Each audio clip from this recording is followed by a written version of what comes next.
Hello everyone, इस video में हम सीटेट पेपर 1 एनवायरमेंटल स्टडीज का फर्स्ट पार्ट यानी कंटेंट देखेंगे कि कंटेंट में किस तरह के क्वेश्चंस आते हैं।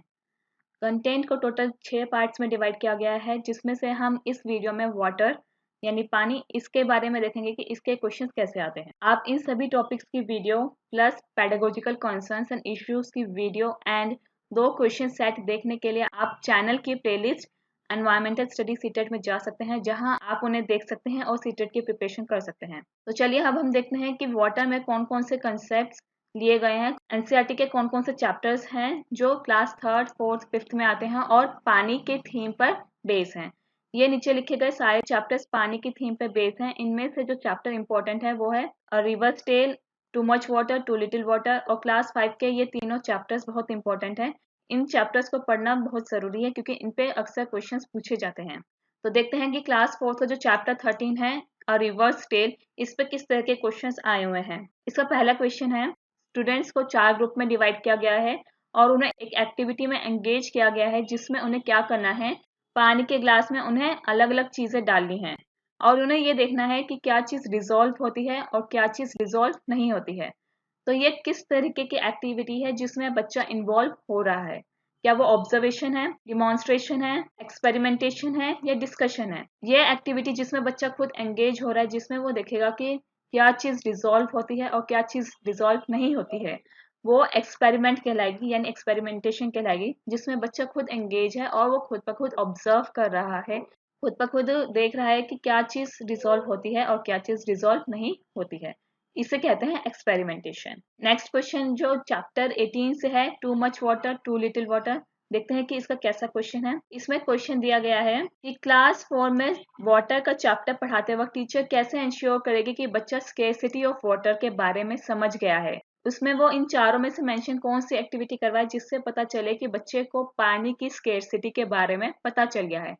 क्या वो रिटर्न टेस्ट करवाए उसके लिए, या फिर बच्चों से पूछे कि वो डेली लाइफ में कैसे वाटर सेव करते हैं, या फिर वो पोस्टर बनवाए बच्चों से, या बच्चों को वो स्लोगन लिखने के लिए कहे। इसमें बेस्ट रहेगा कि जब बच्चा ये बता पाए कि वो कहाँ पे पानी सेव कर पाता है और कहाँ पे नहीं कर पाता है, वो कौन कौन से स्टेप्स यूज करता है पानी सेव करने के लिए, कहाँ कहाँ वो ध्यान रखता है, यानी कि डेली लाइफ में वो किस तरीके से पानी बचाता है।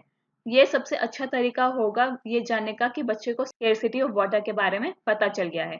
जब बच्चे को ये समझ आ जाएगी कि पानी बहुत स्केयर है, कम होता जा रहा है, पानी की कमी पड़ती जा रही है, तो वो डेली लाइफ में पानी को बचाने के तरीके सोचेगा और पानी बचाएगा भी। तो जब टीचर इस बात के बारे में बच्चों से जान लेगी तो उसे पता चल जाएगा कि बच्चा स्केर्सिटी ऑफ वाटर के बारे में समझ गया है। हमारे एल्डर्स कहते थे कि 25-30 साल पहले कुओं में काफी पानी हुआ करता था, लेकिन अब ये कुएं सूख गए हैं। हमें ये बताना है कि ये जो रीजंस लिखे हैं इनमें से कौन सा रीजन है जिसके कारण कुएं सूखते चले जा रहे हैं। जिन लेक्स में या पॉन्ड्स में बारिश का पानी इकट्ठा होता था अब वो नहीं होता। पेड़ों के पास मिट्टी में जब पानी रीस के जाता था वहां पे सीमेंट लगा दी गई है, जिसके कारण अब पानी नहीं रीसा जाता। अब सभी के घरों में नल आ गए हैं, इसलिए कोई भी कुएं को यूज नहीं करता है। या फिर अब इलेक्ट्रिक मोटर्स आने के कारण सारे अंडरग्राउंड वाटर निकाल लेते हैं, जिसके कारण कुएं में पानी नहीं होता। इन चारों में से वो कौन सा रीजन है जिसके कारण अब कुएं सूखते चले जा रहे हैं। इसका रीजन है ए, बी और डी। इन तीनों के कारण कुएं सूखते चले जा रहे हैं, क्योंकि जो बारिश का पानी होता था वो पॉन्ड्स में, लेक्स में इकट्ठा होता था और वो कुओं में जाता था, लेकिन अब ऐसा नहीं हो रहा है। और साथ ही साथ जो पेड़ थे और आसपास की मिट्टी थी जो पानी एब्जॉर्ब करते थे, अब वो सारा सीमेंट से कवर हो गया है, जिसके कारण पानी अब अंडरग्राउंड नहीं जाता, कुओं में नहीं जाता। और अब इलेक्ट्रिक मोटर आने के कारण जितना भी अंडरग्राउंड वाटर होता है वो पहले ही निकाल लिया जाता है, इसलिए कुओं में पानी कम होता जा रहा है। इसके 3 रीजन है, ए, बी और डी, यानी 4th ऑप्शन इसका करेक्ट है। आप इसी तरह से और क्वेश्चंस जानने के लिए कि सीटेट में किस तरह के क्वेश्चंस आते हैं, आप हमारी ऑफिशियल वेबसाइट www.dailybytes.in पर विजिट कर सकते हैं, जहां आपको सीटेट के प्रीवियस पेपर, मॉक टेस्ट और सैंपल पेपर्स मिल जाएंगे। आप उनके प्रैक्टिस करें और अपनी परफॉर्मेंस बूस्ट करें। नेक्स्ट है क्लास 5 का चैप्टर 6 एवरी ड्रॉप्स काउंट।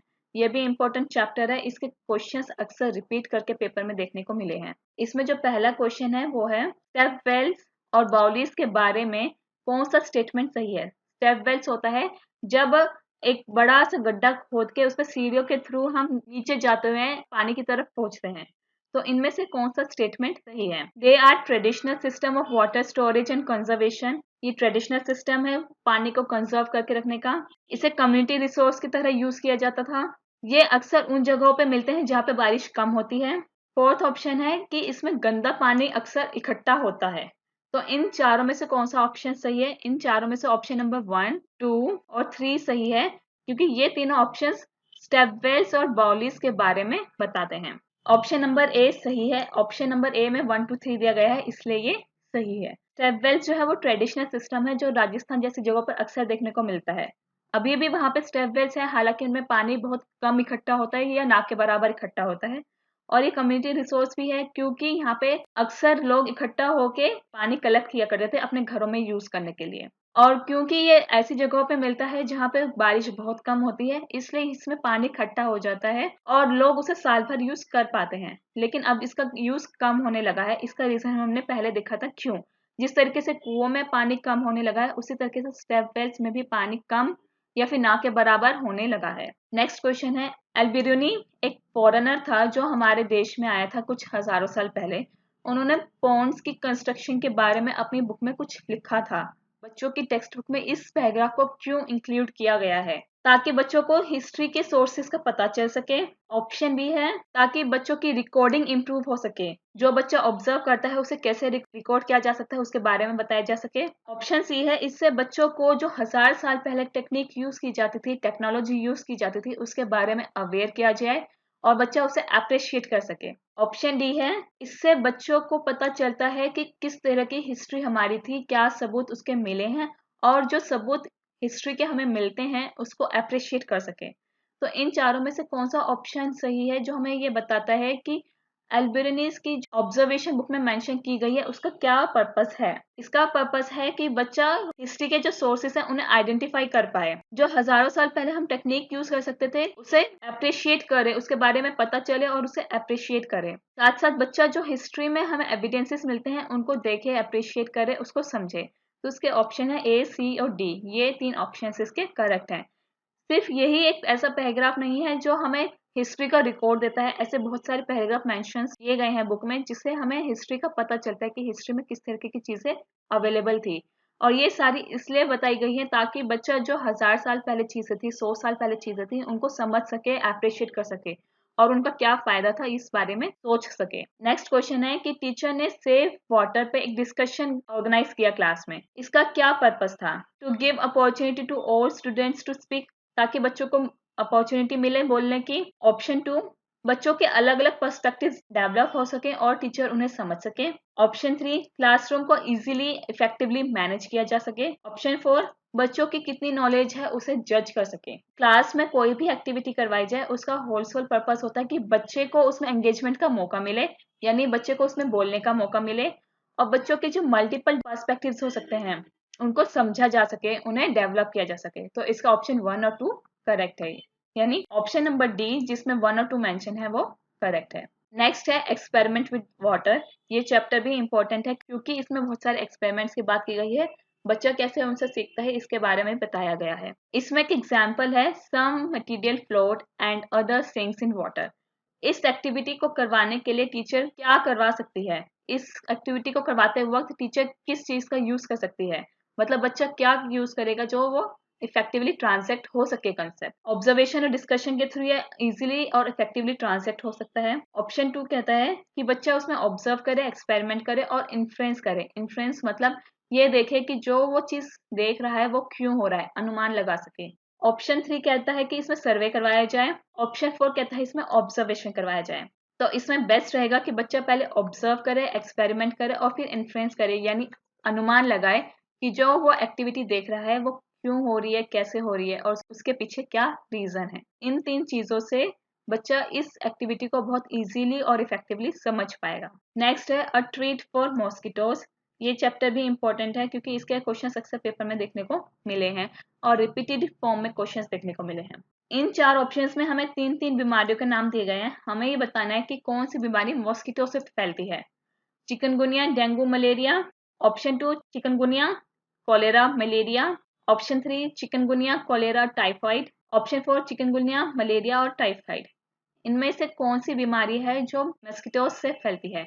वो है चिकनगुनिया, डेंगू और मलेरिया। ये तीनों बीमारी है जो मॉस्किटो से फैलती है। नेक्स्ट क्वेश्चन है, आयरन की कमी पूरी करने के लिए हमें नीचे दिए गए ग्रुप में से किस ग्रुप को खाना चाहिए?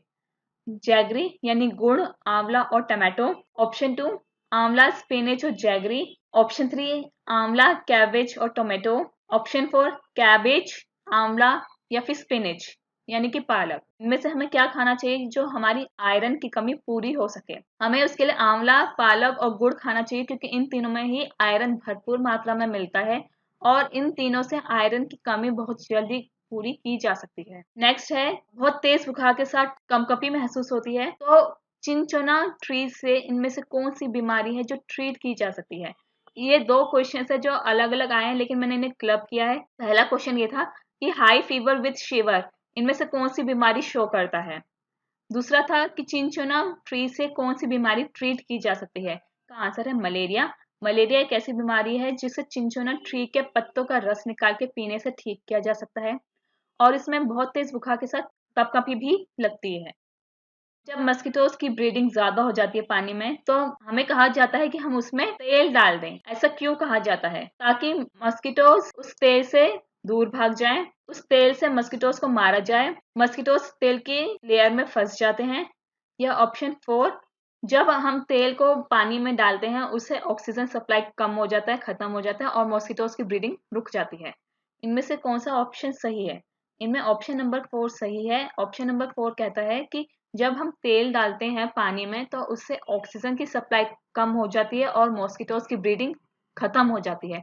इसलिए जब भी पानी कहीं ठहर जाता है या रुक जाता है तो वहां पर तेल डाल देना चाहिए ताकि उसमें मॉस्किटोज की ब्रीडिंग ना हो सके। अगर उसमें मॉस्किटोज ब्रीड होना शुरू हो गए हैं तो उनको ऑक्सीजन ना मिले और वो वहीं पे खत्म हो जाए। इसलिए ठहरे हुए पानी में तेल डालने का सजेशन दिया जाता है। नीचे 4 ऑप्शंस दिए गए हैं, हमें बताना है कि इनमें से कौन सा करेक्ट है।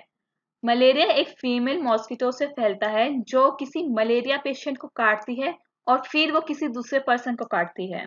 ऑप्शन 2 कहता है मलेरिया मॉस्किटो बाइट से जो रात को काटते हैं उनसे फैलता है।